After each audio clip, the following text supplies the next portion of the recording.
All right. Welcome back, everyone, to another virtual shouting session. Thank you for joining us this Thursday. I hope your spring break is going strong. We're wrapping up the end of the week, so it was a fast week for sure.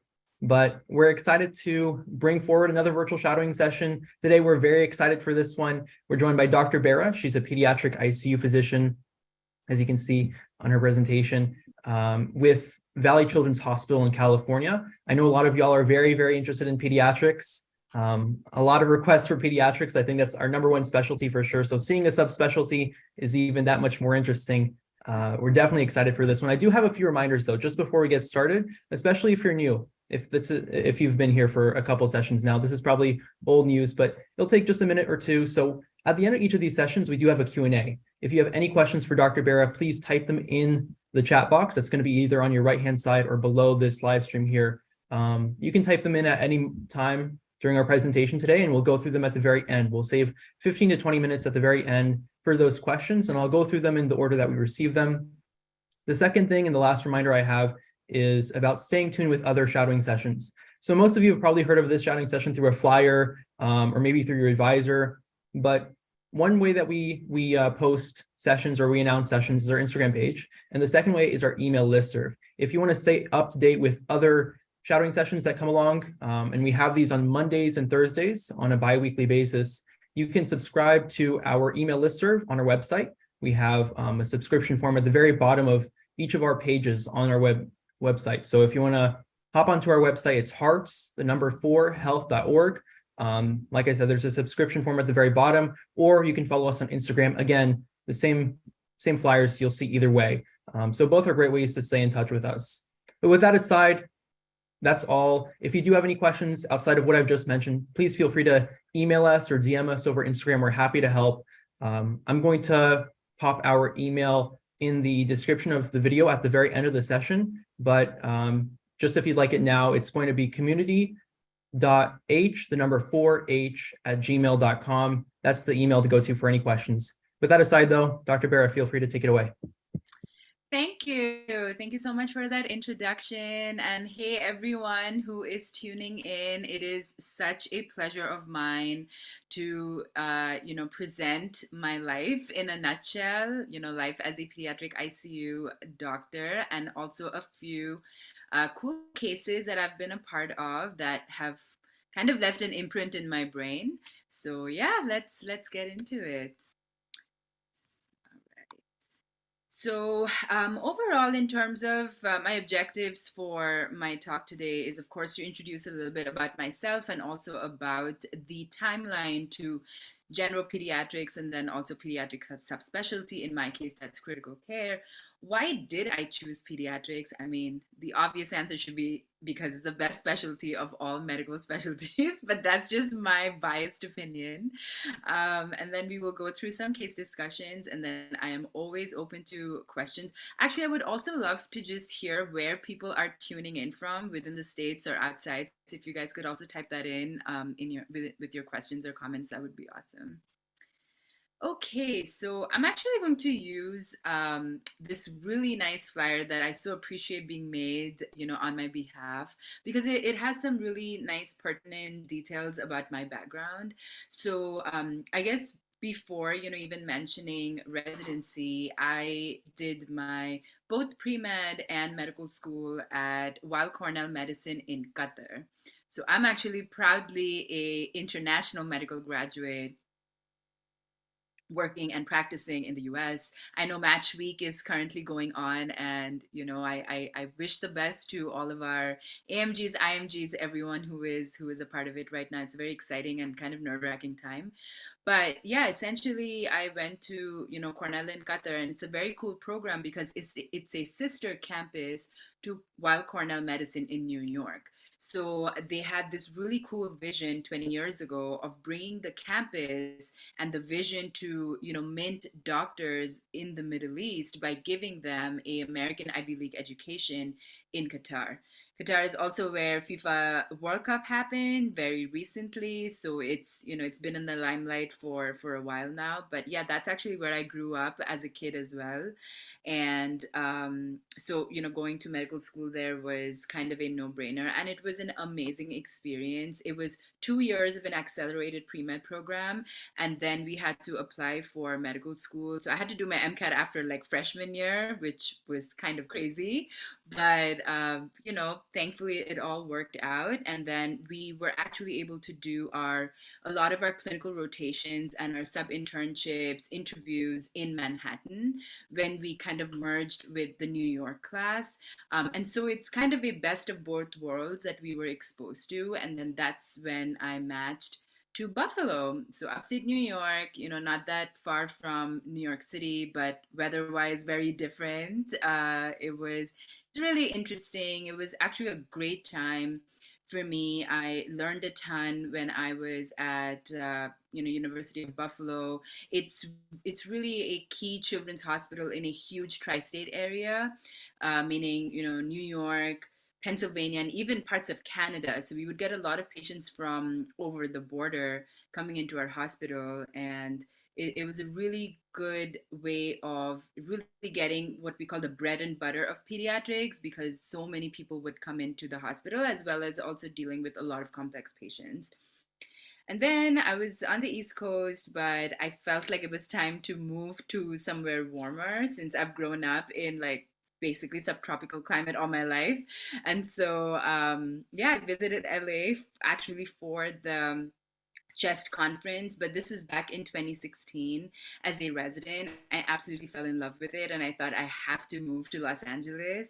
So yeah, that's when I decided to also pursue a fellowship in critical care. So just going a little bit ahead. Oh, well, I guess the timeline is in the next slide, but I'll get to that in a minute. So essentially, pediatric residency is 3 years, and that will prepare you to be a general pediatrician. After which, a lot of my friends decided to practice general pediatrics as outpatient or see newborns in a hospital. But if you would like to further subspecialize, usually fellowship period is also another 3 years, or sometimes it can only be 1 to 2 years, just depending. So I did my fellowship in critical care at UCLA. And during this time, also, it was really great. I got to do quite a lot of research, as it is also required of fellows. And I was able to, attend conferences, present my research work, and even be able to get research awards. So that was really cool.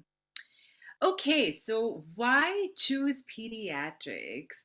I think, at the very core of it, there is such a rich variation in physiology. So, in pediatrics, we deal with patients within the ages of 0 to 21, really. I mean, in most places, it's 0 to 18, but, even up to 21. That means we are studying and also taking care of neonates that are like newborn period up to 30 days of age, and then infants, toddlers, school going children, teenagers, and young adults. So, not only is there a very um, wide variety of, in terms of the psychosocial development of children, but also in terms of physiology. So, how do certain medications work differently in children, or how do they impact their organ function, or if we were to have RSV or influenza, how might they present in an infant versus in an adult? So there's just so much of cool things that we get to learn at a very basic level. The other big thing is you get to interact and educate the whole family, right? Because the entire family usually is involved in caring for the child. And so you, as a physician and as a pediatrician, you have a critical role and responsibility. And also, it's a privilege to be able to not only take care of the pediatric patient, but to also give guidance and recommendations to the parents or to the caregiver or the guardian, to prevent things that they were doing that were not that great for the child. So to prevent from that stuff happening again, or just to give them guidance on, hey, like, I'm so glad that your child is over the hump of their illness, but this is how the recovery process will look like. So that's just easily the most rewarding part, of working in pediatrics. And so yeah, the reward to work ratio, right? So the work is hard and the work is a lot, as is medicine in totality, but so are the rewards. There is close to really nothing that is just as rewarding and as again, I always call it a gift and a privilege to be able to take care of children and infants really at sort of their worst moments or at their most critical moments. And so that part of being able to see most children, of course there are some children who get very very sick, but most children end up being fine after their illness, or even if they were to have a recovery period, it's pretty short and they bounce back pretty well. So that's also the very rewarding part compared to, say, an adult specialty. And then every day brings something new, right? So you are always on your toes. There's always something in the mix, especially in critical care where you never really know what may walk door, and you just have to be ready, mentally and physically for whatever may come through. So yeah, that's why I thought that pediatrics would be a good fit for me. And then also just another personal detail, my sister is considerably younger than me. We're about 14 years apart.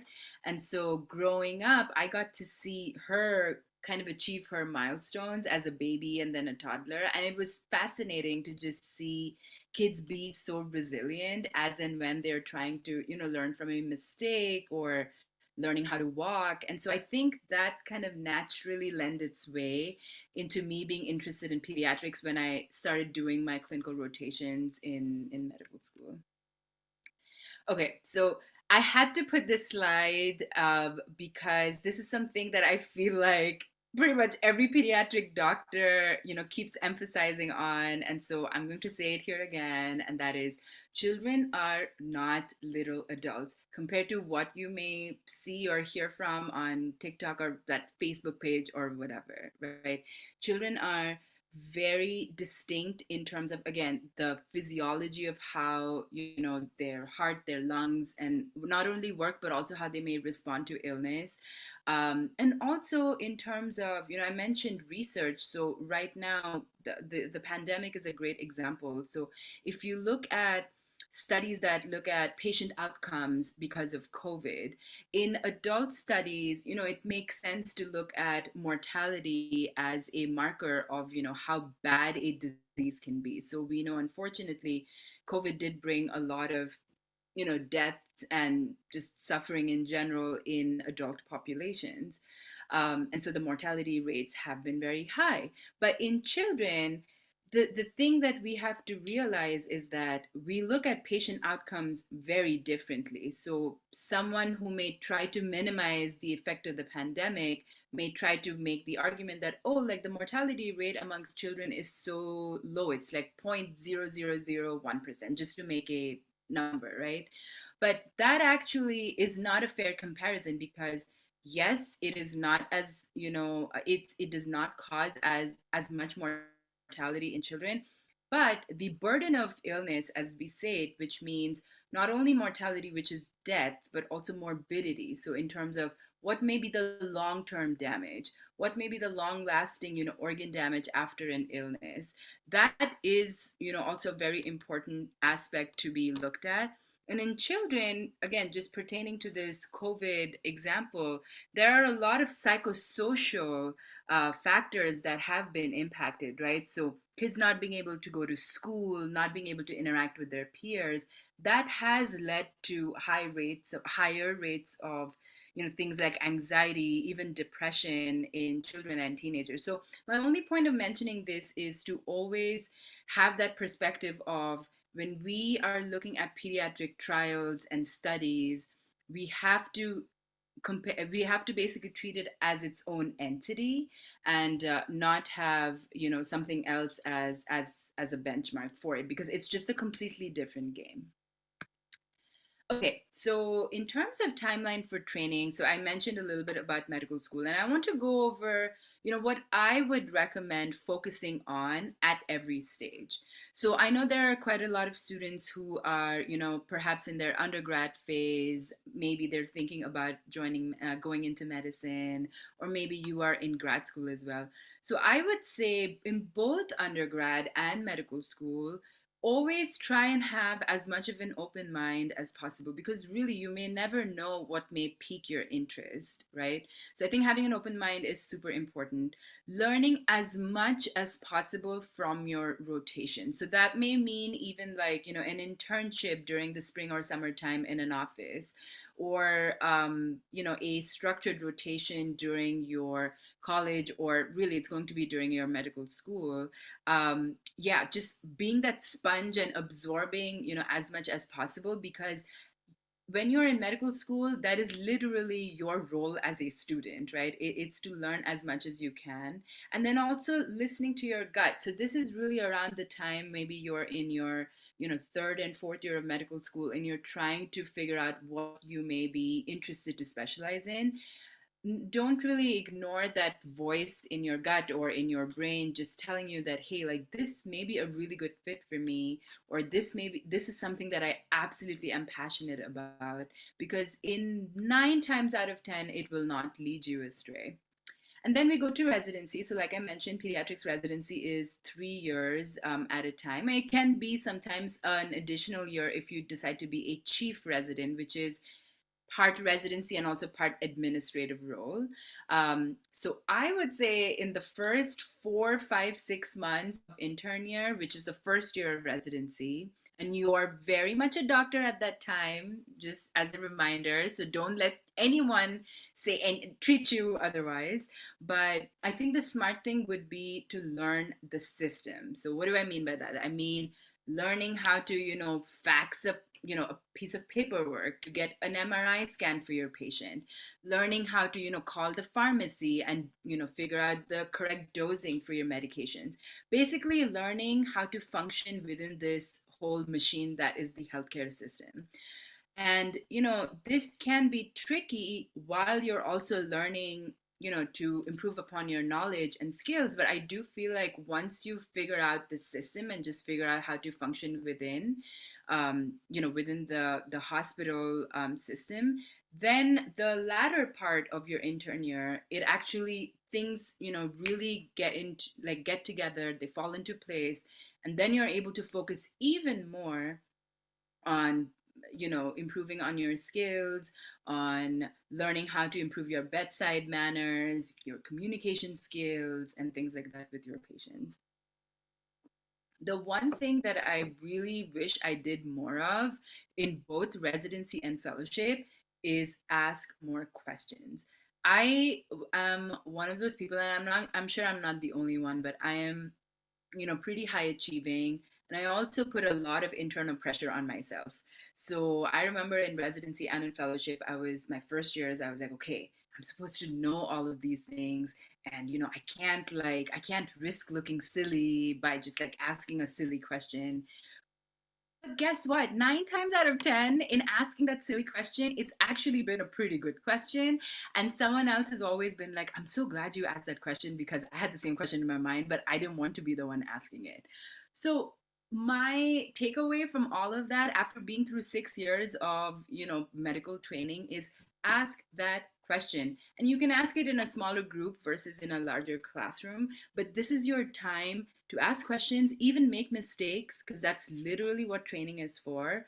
And in the process, again, you will gain so much of knowledge, and you will learn so rapidly that before you know it, you will be the one advising, and you will be the one teaching, your students or your other residents.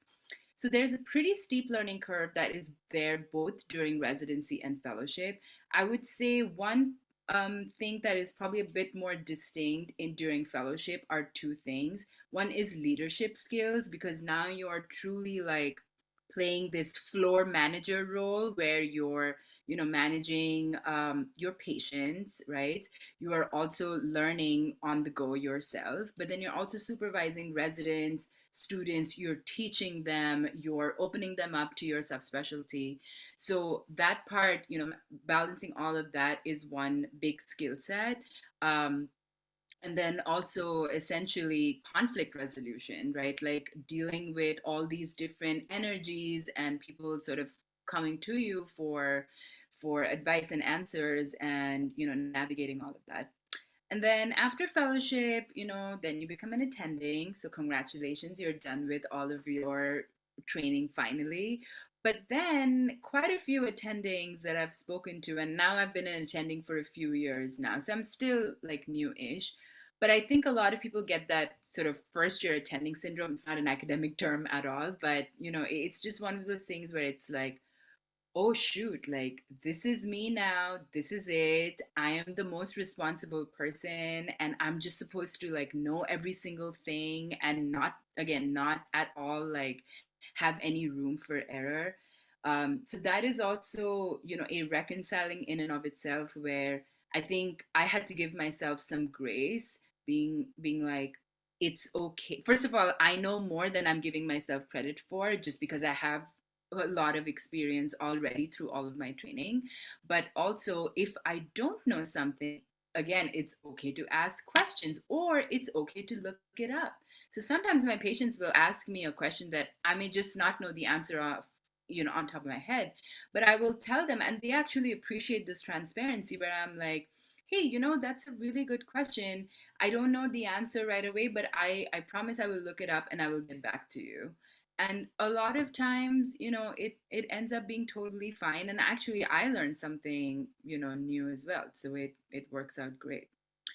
And then, yeah, that's really, I feel like, what the rest of your medical journey and being an attending, a lot of it is. It's constantly building on that skill set, constantly building on. Another thing that I was going to mention is procedures. So, a great thing about critical care is that you get to specialize and learn. Procedures like intubating, so that's putting a breathing tube, in patients that may need, support for breathing when they're really sick. Placing in IVs, but also placing in central lines. So they're basically large sized catheter, sometimes in the neck, sometimes in the groin. And that's so that you're able to give rapid amounts of fluids or medications, blood transfusions, things like that. Um, yeah, those are some, chest tubes, that's another form of procedure. So it's a lifelong journey of learning, some unlearning, and really prioritizing your life choices. And realizing that, okay, this is now going to be a part of my life, or would I like for this to be most of my life? I just mean like, your medical career. For some people, they absolutely love being at work. They love being in the hospital. They really love being making it a big part of their life. Whereas for some people, it's more so, a part of a mix of other hobbies or other things, or perhaps they have a family that they like to take care of. So my takeaway from all of this is just, it's all up to you, and as much as possible, for you to feel the agency and the freedom to be able to decide what that pie chart looks like for you. All right. So now that we're done with the timeline, I did want to get into my case discussions. And before that, I did want to, just let everyone know that, as mentioned, I work at, Valley Children's Hospital. It's the largest network of regional hospitals in all of Central California. And I'm actually currently in one of their network hospitals that's in a underserved area of Central California. And that's actually been an incredible experience after doing my fellowship in a very, big city academic setting where, it's very resource rich, to now a region where I am the only inpatient pediatrician. So I'm the only pediatric ICU doctor in my hospital. It's a community based hospital. And I take care of newborns. I take care of babies that are born premature. We have a little neonatal ICU. And then I also, answer any questions from other doctors, and also take care of kids who may be admitted or hospitalized for other kinds of illnesses. So, children, teenagers, and the like. And it's just been a very, again, it's been a learning curve of its own kind, because I am basically functioning by myself along with our team of, nurses, respiratory therapists, social workers. But there's this special kind of pressure sometimes, because you're, in this more remote area with limited resources. So you're having to kind of switch your thinking in terms of, okay, if my patient gets sick now, do I take all the steps I can now? And then how do I plan in case they get worse? Do I transfer them now or later? So it's just a whole other, mindset that you have to adopt. All right, so let's get into our case discussion. So our first case is going to be a teenage patient. So this case, actually, I got to take care of during my last year of residency, when I knew that I was going to go into pediatric ICU, and this is actually a great case to demonstrate that. And so she is a 17-year-old girl with a prior history of depression. I think she was on briefly she was on antidepressant medication at the time, but when she came into the ICU, she was not on any medications. And also she had a history of prior opioid use. She presented unresponsive to our emergency medicine department after injecting 3 bags of heroin that were actually presented to her during her birthday. So her friends decided, while she was off of all, substances, essentially, that it would be a good idea to gift her heroin. And so she injected the 3 bags and was unresponsive. Essentially, she stopped breathing. Oh, I'm sorry about that. And she presented unresponsive. In the ER, she was given intranasal naloxone, which is a reversal agent for opioid use. There was some slight improvement in the level of consciousness, but it was likely not, enough to completely reverse it. She was also found to have profound hypotension. So her blood pressure was very, very low. And so she was basically resuscitated with plenty of IV fluids initially. Okay, so this was what was seen on her cardiac monitoring, and on her EKG strip. So, if you just want to take a second and guess what it may be, maybe you can type it in the comments or even write it down. In a second, I'll discuss what it is. But this is what we saw, and it's pretty significant, because when you see this on, the monitor or on an EKG, you should think that, okay, this is a white complex tachycardia, and likely it is because her potassium was through the roof. It was very high. So as a reference, you're in your normal EKG strip. If you were to just look at someone's EKG or cardiac monitoring, the QRS complex, which kind of looks like this, like Christmas tree pattern, it's supposed to be a lot more narrow and a lot more structured. But these peaks, as you can see, they are a lot wider, and they're kind of, they're not really, they don't have the Q, R, and S segments as well. And so you can see this with a lot of other things, but especially with hyperkalemia, and it can potentially be life threatening and cause your heart to basically not beat as effectively. So, going forward, so her initial labs showed a troponin that was very elevated, as you can see, by the reference range. So troponin is an enzyme that is released by your cardiac myocytes, so your heart muscles, during a time of injury or inflammation. So anytime, whenever we see a troponin that is high in an adult or pediatric patient, our first thought should be, oh, the heart is under stress. Is this patient either having a heart attack, or is something happening to their blood flow in their heart that they're just not getting enough oxygen? And so these myocytes are basically getting inflamed, they're dying, and they're releasing troponin.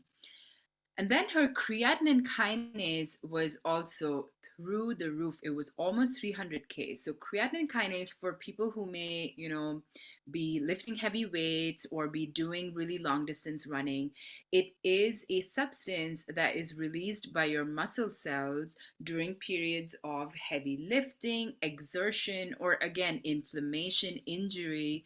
And it can actually be really toxic to your kidneys unless you hyperhydrate really and flush it out of your system, which is why we always say whenever you're working out a lot, always try and drink plenty of water, right?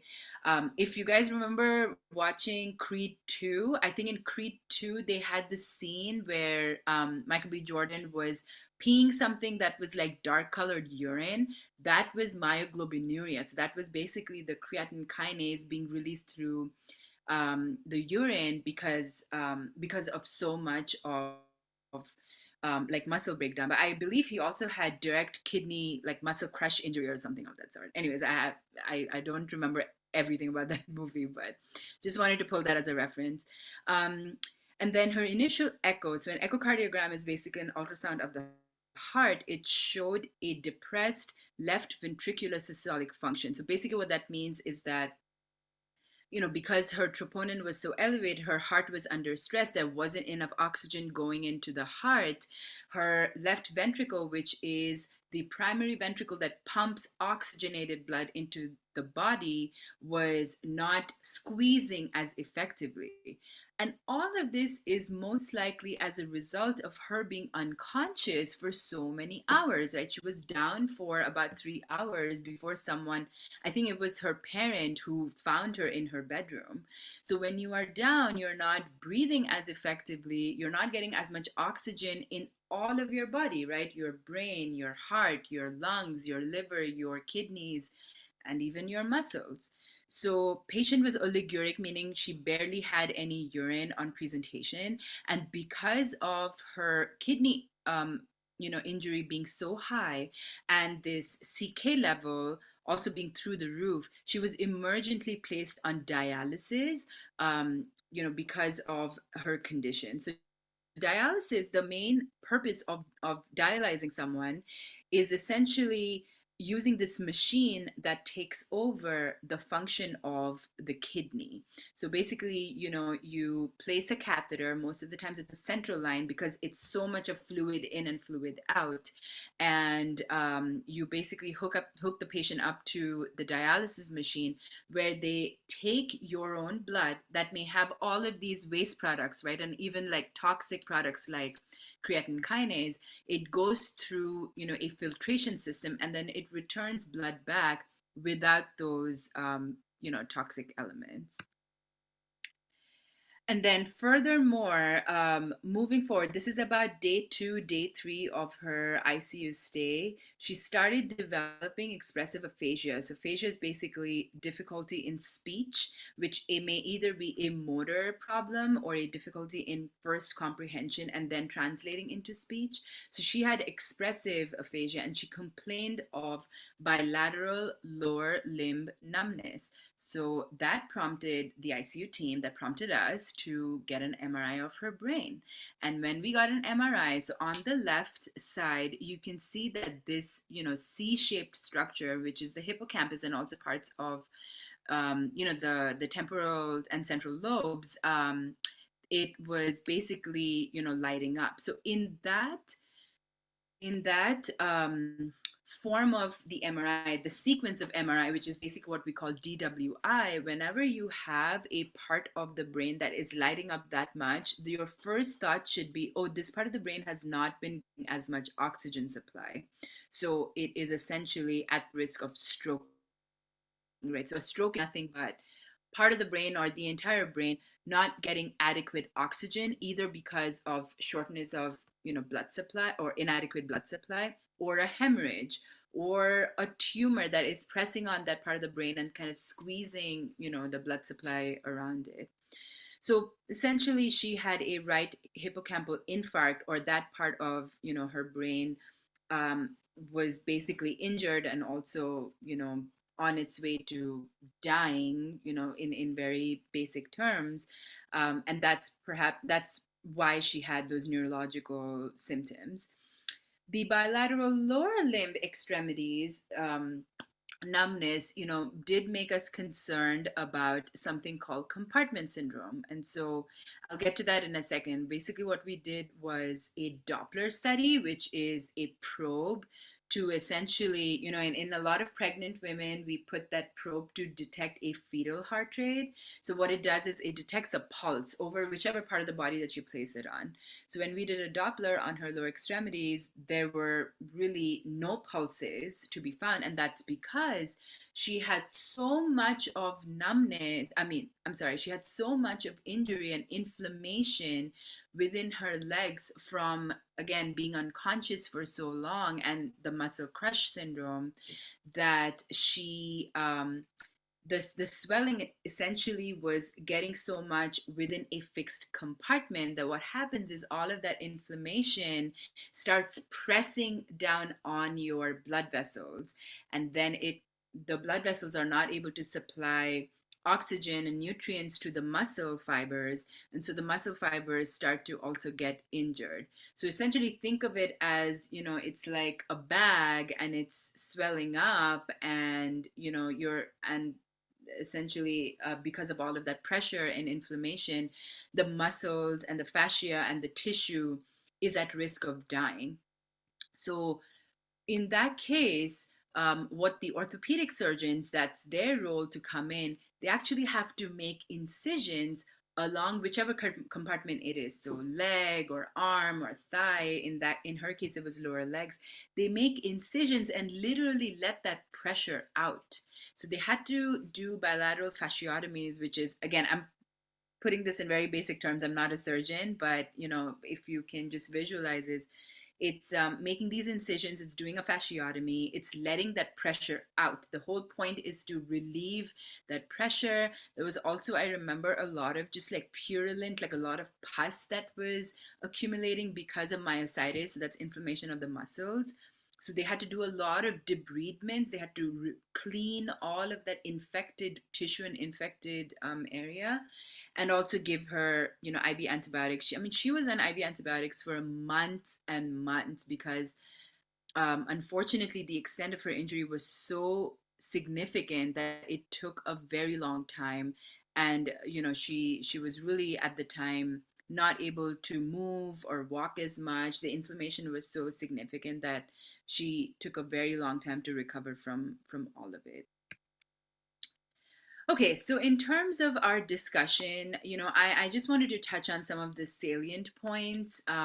There's a lot of other things in the case, but essentially, myoglobinuria kidney injury. So kidney injury secondary to an increase in CK can occur up to 33% of patients with rhabdomyolysis.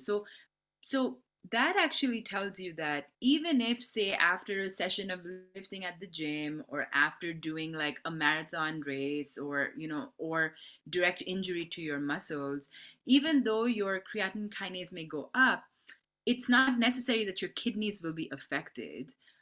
Even though the actual substance is kind of toxic to your kidneys, because your kidneys are able to deal with that type of stress to an extent, right? So again, if you have fluids, if you're able to pee as per usual, then it's fine. However, it can occur up to 1/3 of patients, which is pretty high, and it can potentially be life threatening. So actually mortality rates can be really high too, which is why it is extremely time sensitive. Almost everything in this case discussion came down to, if she had been discovered a little bit earlier than her parent did and brought into the ER, like more than half of her problems wouldn't really be as severe because her organs wouldn't be compromised to such an extent. And so muscles are exquisitely vulnerable to mechanical damage from rhabdomyolysis as early as within 30 minutes of mechanical stress and within about 2 hours from an ischemic event. So basically an event where your blood supply or your oxygen supply is compromised.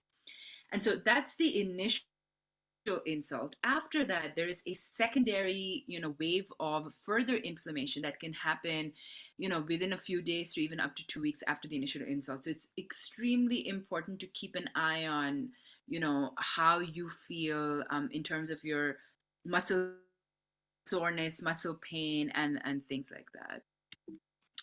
Um, All right. So the mainstay, which is what we did right in the beginning, is intensive hydration, right? So trying to flush all of that toxic CK out of your system with isotonic crystalloids. So that's either normal saline or another type called lactated ringers. After volume restoration, is very important to maintain a large urine output. In her case, we did, give her a lot of fluids, although we had to also dialyze her, but that was okay because as if we gave her 2 or 3 liters of fluid, we were able to dialyze a lot of that fluid out as well. And then maintaining a urine pH of more than 6.5 to 7 is desirable, essentially to help, again, first of all, prevent crystallization of the myoglobin and also help flush it out of the kidneys. However, in the past, what we used to do is give sodium bicarbonate, which is alkaline. So it would make your blood and thus your urine alkaline, to increase that urine pH. But a lot of studies have actually found that just by giving sodium bicarbonate and like elevating it, as long as it's naturally, up there, it's not really necessary or it's not superior to just giving normal saline to flush it out. And then also, ultimately, dialysis may help remove the myoglobin, but overall, it's not really been established because, again, everything is so time sensitive that that initial kidney injury from the muscle crush syndrome, if all of that can still be reversed. So for many patients, even after you start the dialysis, depending on what the initial insult may be, some of the damage may still be long lasting, and some of these patients may end up needing dialysis even after they're done with their acute ICU stay.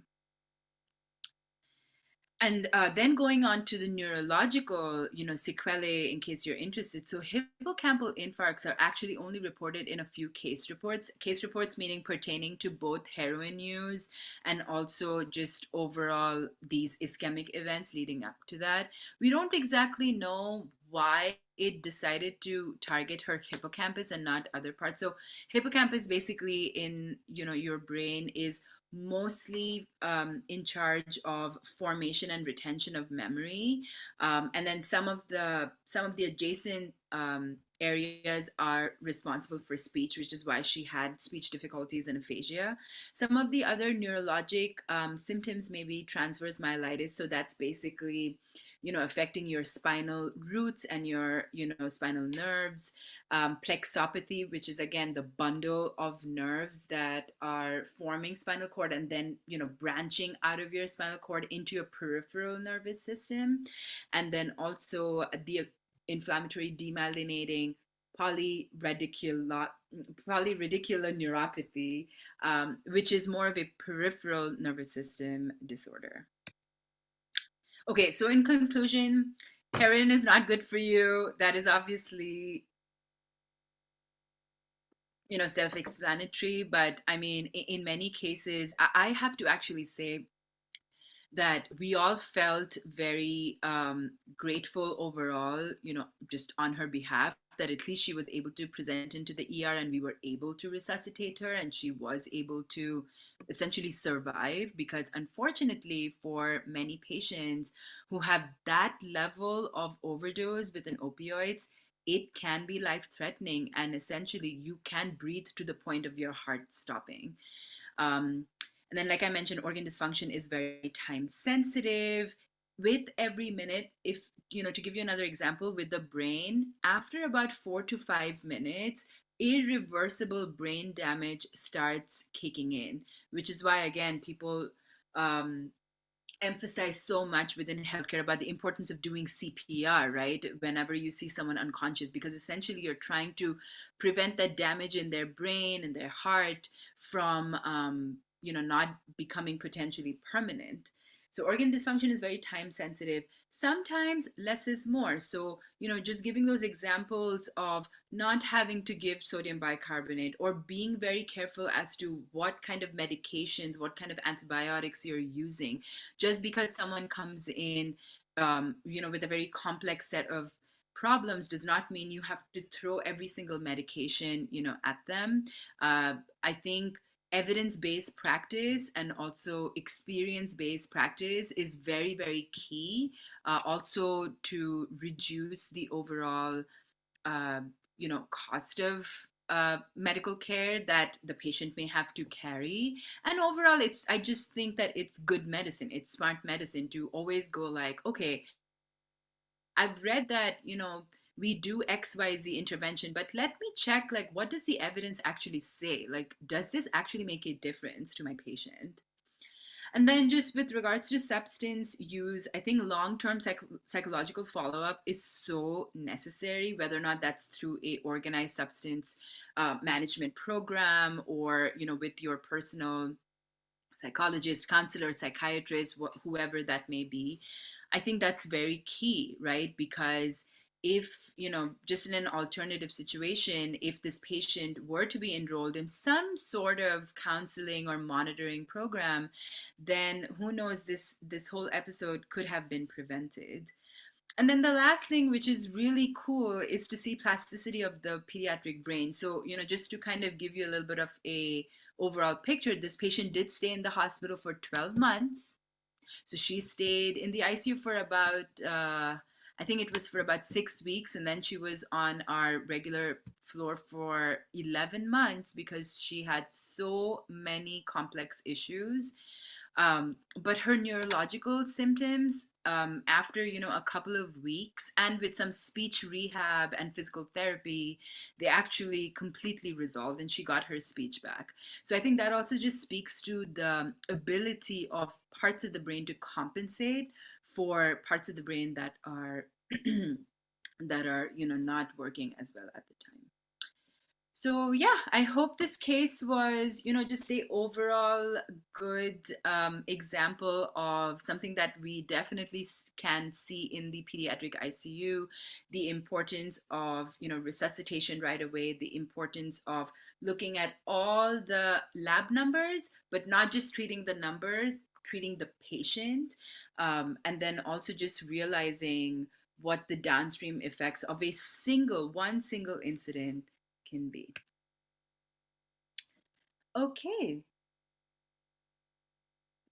let's move on to our second case. Our second case is not as intense as our first one. It's just to give you, again, some range of what we can see in pediatrics and pediatrics ICU. And this case is actually a case that I was recently a part of as an attending, in my underserved community. And so this is a newborn male that was born at 38 weeks gestational age. So just as a reference, gestational age for a full-term baby, so the period that the baby is carried through, a full-term baby is anywhere between 38 to 40 weeks. Anything less than 38, like between 36 to 38, is around, early term slash preterm. Anything below 36 is, a preemie, like a premature baby. And then anything above 40, so like 41 weeks, 42 weeks, those are like post-term. So that's just a baby chilling in the mom's womb for a bit too long. But essentially, so a baby born full term via a vaginal delivery presents with a bulging spinal mass. So this was, really interesting. I was present at the, delivery of this newborn. Mom is pushing. We're, getting ready to, receive the baby and stabilize the baby. And then next thing you know, we see that there's this big mass on the back, and I'll get to the mass in a second. As far as we know, there were no major, prenatal risk factors. However, I did come to know that the mother made kind of inconsistent visits to her OBGYN. She wasn't super compliant and didn't really make all of her visits, and we didn't really know why. Upon delivery, baby's APGAR scores were 8 and 9. So APGAR scores are just another numerical way to basically assess how well the baby's heart and lung function and brain function is. So a lot of the scoring is how is their heart rate, how is their breathing, or how are their reflexes, their tone, and how and do they grimace, do they make any facial expressions as we're stimulating them. So the max you can have is 10. So 8 and 9 is, pretty good. Parents had no idea that the baby would be born with this kind of bulging mass, and their only spoken language was Spanish. And I'll get to a second as to why that is, an important factor. So these were pictures that we took right away. As you can see, a baby's back is supposed to be usually completely flat, right? But you can see there's a very obvious, bulging mass, and it was kind of soft and squishy. It wasn't a very, hard mass, but it was definitely a mass, about say like 5 by 6 centimeters. And then you can also see there are these like bluish patches over the baby's buttocks. That's not because we slapped the baby too hard, so don't report us to like CPS. That's because of a completely benign newborn finding called Mongolian spots, or basically congenital nevus. I think that previous term is not the most culturally appropriate. So yeah, they're basically just surfaces that are more melanated. They're completely benign. There is nothing to worry about, and they fade over time in many babies and infants. So that's what we saw. And so the first thing you have to think of as a pediatrician is, oh, can this baby have a neural tube defect? So what does that mean? That basically means that in the embryological stage of the fetal development, basically the brain and the spinal cord and the nerves, it starts out as just being one rod, like within the fetus. But at any point of that neural rod formation, if you have either a defect where it's not completely closed or part of it is closed off, then you can have this whole range of neural tube defects. So anencephaly is when there is like a lack of skull vault and even sometimes brain matter. Encephalocele is basically when you have a herniation. So basically parts of the covering, so meninges around the brain and even brain matter may completely be ballooning out of the scalp. And then this is also pretty significant in terms of the spinal cord and the vertebral column. You can see that basically, so this is the spinal cord, right? So the spinal cord ideally should only be running along its space, and this is it's a CSF, so it's a cerebral spinal fluid that is around the spinal cord and the brain. But when you have spinal matter, or sometimes a lipoma, which is collection of fat cells, that can, and if you have a defect through the vertebral column, so through the bone, that can kind of be again ballooning out of the back, and that's what you may see. Sometimes it may not even be covered by skin. Sometimes it may be covered by hair. Sometimes it may be a sac and you can actually see like blood vessels and matter inside, or sometimes it's completely open, which is a huge infection risk, right, if you think about it. So this, I just found this to be a really good diagram from Nature Reviews, just showing all the different types of neural tube defects. Okay, so let's talk about folic acid fortification. This is actually a really good point, or a good case to mention the impact of public health efforts, right? So back in the day, folic acid fortification became this huge public health campaign because the lack of folic acid can impact the way that cells, and especially cells of the brain and the nervous system, form. And so folic acid supplementation through both diet and supplements can help prevent up to 1,300 neural tube defects annually in the US. And thankfully, because of public health efforts, a lot of it is already fortified in our food. So that's your grains, pastas, etc. And then, so like I mentioned, it actually can even economically save hundreds of millions of dollars, because these babies who are born with neural tube defects can actually end up having, again, a lot of complex neurological issues. They need surgery and things like that. So this is just an example of, again, public health efforts matter, and public health efforts are primarily aimed at prevention of a medical problem. So this is actually something that while I was doing research for my case, I came across that I didn't know, prior as commonly, and I thought it would be really great to share. And this is again a really good example of social determinants of health, right? So as I mentioned, the mom was Hispanic, and she only spoke Spanish. I believe she may have also been a recent immigrant from, another country, and so this is per the CDC that women who are Latina women and Hispanic women may have lower serum folate levels. They may be more prone to actually having a baby with a neural tube defect. They may also be more likely to have this gene variant, the MTFHR, which sometimes can lead to increased risk for spina bifida. And overall, in terms of just awareness, they may be less likely to know about the benefits of folic acid. They may be less likely to take a multivitamin. And again, like I mentioned, the immigration status, a lot of times, we actually do get a lot of mothers coming in from Mexico or other South American countries. They may simply not know. They may simply not have the resources for prenatal guidance and counseling. And if they don't speak in English, and if becomes a language barrier, which honestly shouldn't be a language barrier in the US because it's so commonly spoken, but it potentially can be, and that is another barrier to them getting this vital information. And which is why discussing social determinants of health, such as your immigration status, your education level, your awareness level, your access to resources, poverty, housing status, interpersonal relationships, these things impact at a very direct level how the mother's health may be, and in this case how the newborn health is, right? It's all interconnected. So I think it is very important, even at the bedside, at the clinic, in the clinical space, for us to be able to discuss these things. Okay, so back to our case, we, initially did an ultrasound of that area, and it was basically read as it is suspected for a lumbosacral mass, which is where it was. But the gold standard really would be to get an MRI, because an MRI is like your HD picture that will be able to tell you what exactly the mass may be.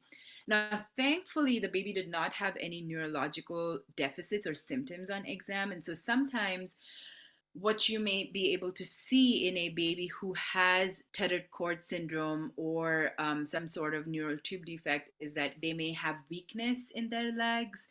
They may have incontinence, so bowel or bladder incontinence, basically because that part of their spinal cord is responsible for lower limb movement and also for innervating the bladder and the bowel.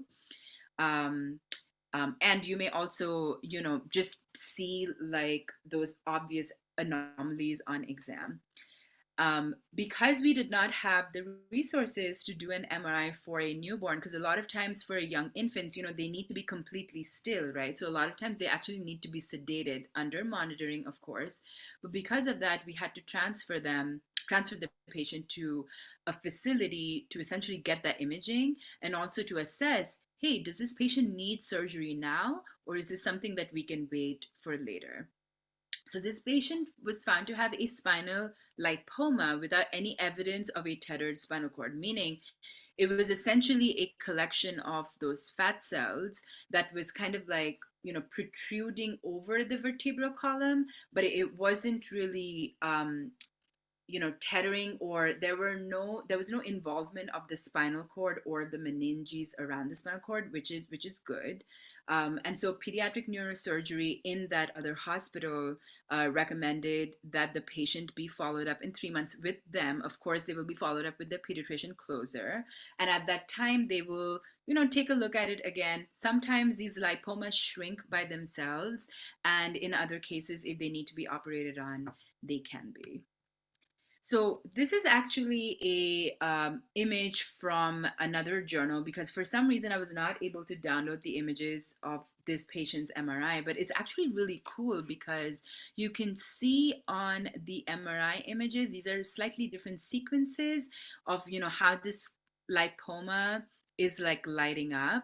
And then these are like intraoperative images. So you can see this like big fat juicy lipoma, like a collection of all this fat, just like, laying on top of, and these, shiny thread like fibers are probably a collection of, it's a combination of fascia, but also some like nerve and blood vessels. So, essentially that's them taking it out. And it's very cool to see that. So yeah, so in conclusion, prenatal guidance and just being aware of what are the challenges of the community that I am working in, and what are some of the barriers that our patients may have, and how can we as healthcare workers help bridge that kind of gap in, in the access to care. I think this case demonstrates that well. Who knows, maybe because that parent was not able to have consistent visits with her OBGYN. Maybe she was, not very consistent with her intake of folate. Maybe there wasn't much guidance because it was just assumed that she would know to take it. Or maybe, the lipoma really had nothing to do with her folate intake. Um, and then also another, good point of this is to when to transfer and when to keep the patient. So again, as the primary pediatrician in this case, because the patient looked so well, like she was vigorous, the patient was breastfeeding just fine, there were no neurologic problems. I felt like I had a little bit of time to gather all my information and then, decide where to send the patient to, versus, a true, a more emergent situation arising where you may not have the luxury of a lot of time, and you may really need to, work on transferring wherever possible. All right, so that, that brings my presentation to an end. I hope that, you guys learned a little bit from my presentation, perhaps got some more insight into my life, and also, the fact that we also have fun and we take goofy pictures like this on our floor sometimes. I truly love my team of, our healthcare workers, and I am happy to take any questions at this point. Well, first of all, thank you so much for getting this presentation together. This was amazing. This was such an in-depth review. We're undergraduate students, but seeing this, ahead of what might be right with medical school. Some people here join in as pre-PA students, but regardless, it's very, very exciting to see what we can do as healthcare professionals, and really have a good in-depth breakdown of what y'all do as pediatric ICU hospitalists. So just to start off questions, our first one is in reference to one of your earlier cases. They're asking, how can you tell the difference between a closed spinal dystrophism and a meningocele? Oh, okay. Yeah, that's a great question. And a lot of times you may not really be able to know right away, just by examining it, because again, you sometimes, that spinal mass may be bulging, but it may still be covered by some layer of dermis or hair. So a lot of times, you may just have to, get that MRI and then be able to, actually consult with a radiologist, because as a clinician you may have your guess of, this looks like a meningocele, or this looks like a myelomeningocele, or this is, another closed defect, but the radiologists are really the specialists, who are able to decipher those minute differences and guide you as to what the defect may be. How many hours would you say you work a week? I know with those type of shift schedules, I think it's hospitalists and ER docs / ICU docs. You work like a shift schedule, 7 days off, 7 days on, or some number of days, right? What is it like for you? Yes. Yes, that's another great question. So, yes, my schedule for the most part is 7 days on, 7 days off. Sometimes it can be a bit of a longer stretch, but then it's also a longer stretch off. Now, in my hospital, I'm actually on call 24/7 for the week that I'm on, but I don't have to be in house. So sometimes some doctors, I mean, of course, if you're in the ER, you're physically in the, hospital for all of the 8, 10, 12 hours of your shift that you're in. a lot of other ICU doctors also, they will be in-house. For me, since I am on call for all 24 hours, what is nice is that the hospital has provided accommodation right, close to the workplace. So I'm kind of able to, shuttle in and out of work.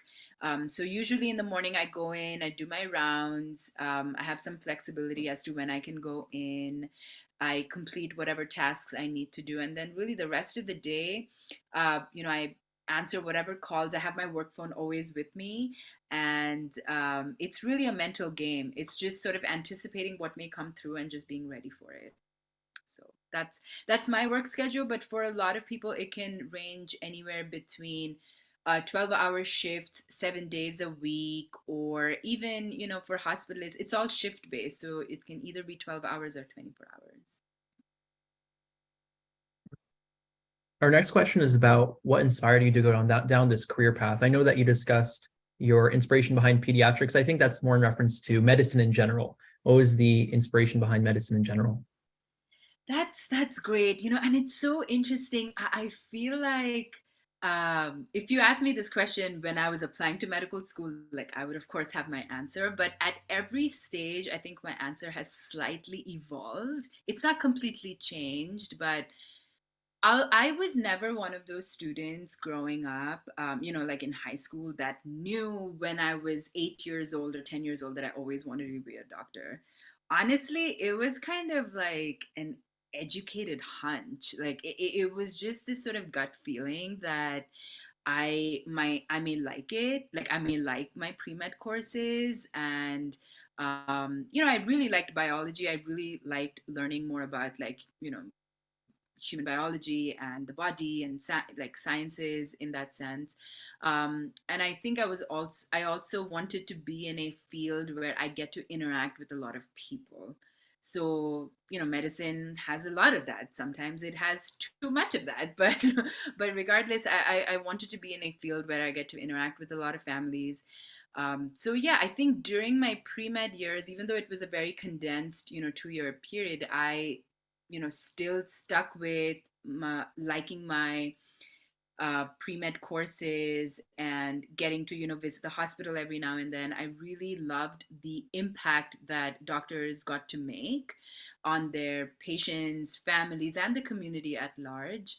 And yeah, I think with every stage of my life of training and now being an attending, I just simply can't see myself doing anything else. So Yeah, yeah. it sure does feel like that. We hear that from a lot of specialists. Like this is the one career path that feels right. It's Yeah. a gut feeling at times. So Yes, very absolutely. understandable. Mm. Our I next, will sorry, just to mention one more thing. I will say though, I was extremely fortunate that, throughout my pre-med years, and actually even after getting to medical school, my parents gave me a lot of space. And they actually did not really put as much pressure in terms of, because they could see that it was crunch time, right? Like when you're in college, even when you're in medical school, you're putting in those hours. So I was extremely lucky that they would always maintain that, hey, like, let's check in. Is this still what you want to do? Even after getting into med school, after the first year, is this still what you like doing? Is this still what you're passionate about? And if you're not, we can always switch to something else. We can switch into, tech or another STEM based field. And I think having that little bit of space and flexibility from my parents, from my support system, was so big at the time, because I wasn't made to feel like it was my only option, and I could truly make that choice on my own. So yeah. yeah, 100%. A support system is very, very helpful. It's not a one-man team for sure going through med school. So 1,000%. Yeah. Takes a that's great. village. Yeah. Our next question, and just a few more before we wrap up. Yeah. In terms of being in the ICU, it's very hectic, I'm sure. Would you say that there's any bread and butter to your specialty? Is there like commonalities, right, that you see day to day, or Yeah. is it really everywhere? Yeah, absolutely. Yeah, I guess the case that I presented was this sort of very like intense, like one-off case, or it's, I mean, we do see a lot of substance use, cases and stuff like that, like overdoses and things. The bread and butter, honestly, is going to be a lot of infections and infectious disease. So a lot of like respiratory illnesses, especially right now during respiratory season. So a lot of RSV bronchiolitis, and especially it's when a baby, instead of RSV just being like a common cold, the virus has resulted in that much of inflammation that they need extra support and monitoring in the ICU. So that's one big part of the bread and butter. Another part is sepsis, which is again inflammation gone out of control, either from an infection or some other sort of underlying inflammation, burns, etc. And then another big part of the ICU actually also takes care of post-op care of patients. So during my training, we were in another ICU, actually half of the time, where little babies, infants, and teenagers would get heart surgery, open heart surgery. And so our job would be to make sure that during this very critical period of time that they're healing and they're recovering from their surgery. So that's also a very big part of life in the ICU. One more thing, I don't think that we've covered this yet, but in terms of choosing a specialty, before hopping into residency in general, you discussed pediatrics as being your choice, but were there any other specialties that you were considering outside of pediatrics? Oh, yeah, actually there was. So I was for a good amount of time, I was debating between pediatrics and psychiatry. And specifically child psychiatry, again, because I love working with children and I am very sort of focused towards just mental wellness and mental well-being. So I thought for a second that psych would be, really cool for me, but then ultimately my heart just kept reaching out to pediatrics, and that's what I ended up doing.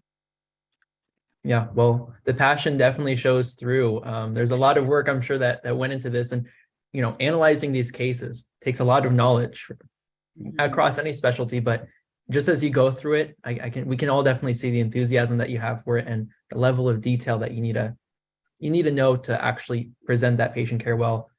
It's very, very, it's honorable to see. It's definitely a sight to see. So we definitely recognize that. But I just wanted to send out a few reminders to those who are listening as we wrap up today's session. I posted the quiz in the chat box. So for those who are looking to earn credit for their attendance, you must pass that quiz to receive a certificate. We have 10 questions on the quiz. It's a Google form. It's on our chat box. It's also on our virtual shouting page for those who are watching via our website. If you are on our website, like I said, it's under the virtual shouting page. If you scroll down a bit, we have our speakers featured there. On the left-hand side, though, as you scroll a bit down, you'll see the Monday quiz. On the right-hand side, you'll see the Thursday quiz. Click that Thursday quiz. Again, the same Google form, 10 questions, and you have to get 6 or more to pass. That quiz will be due next Wednesday, March 22nd at 11:59 p.m. Central Standard Time. So please be sure to get it done by then. And one last thing is, if in case you don't receive that certificate to the inbox or the email address that you list, please do check your spam folder. But let's say you don't get it there, feel free to send us an email or a DM, and we can try to relocate that for you, hopefully retrieve it. And then one last thing is our next shouting session. Like I said, we're going to be continuing these Mondays and Thursdays. It's going to be next Monday, March 20th, at 7 p.m. Central. And we're going to be joined by Dr. Bonev. She is a board certified and fellowship trained breast surgical oncologist. So another subspecialist. We're very excited for her to join in. And lastly, for those who, again, want to follow us for more sessions, we have our Instagram page, we have our listserv. Dr. Bera, you also have an Instagram. Would you like to share it for any students who'd like to follow? Yeah. Feel free to follow me at Nima Notes MD. So that's spelled Nima Notes NOTES .md. Yeah, I share a whole bunch of things, not just cases, but also like parts of a day in the life, of a pediatrician, and burnout prevention, wellness, just like all aspects of being in healthcare. So yeah, come join our blog. We have a lot of really good discussions and a really supportive community. So I'm very proud of curating a very kind and supportive community on there. So yeah.